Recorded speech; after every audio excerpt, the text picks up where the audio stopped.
අද මම කියලා දෙන්න යන්නේ පරිසරයේ අපූර්ව නිර්මාණයක් වන කබරගොයා ගැන.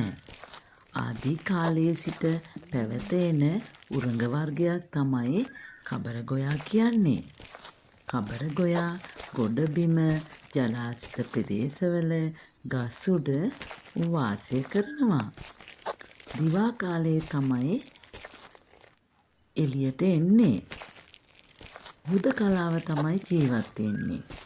මේ කබරගොයා ආහාර විදිහට කුණු මස්, බිත්තර, කටුස්සන්, ඒ වගේම විසගෝර සර්පයන්,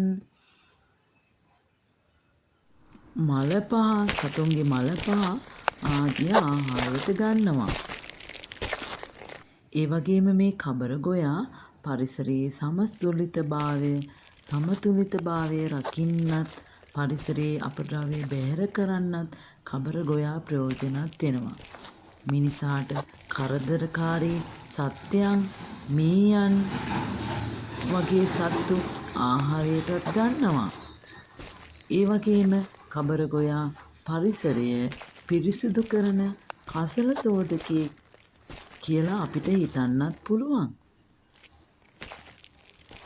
ගස් නගින්නත් පීනන්නත් කබරගොයාට හොඳට පුළුවන්.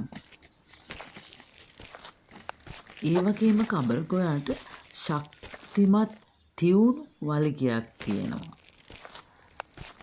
හම හරි රළුයි. ඒ වගේම තමන්ගේ වර්ගයා බූ කරන්නේ කබරගොයාගේ ගැහැණු සතා බිත්තර වලින්. බිත්තර 15-20ක් අතර දමනවා. පස් ගොඩවල් වල ජලාශිත ප්‍රදේශවල වගේ බිත්තර දමනවා.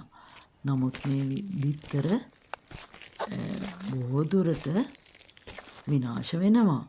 ඉතින් මේ කබරගොයා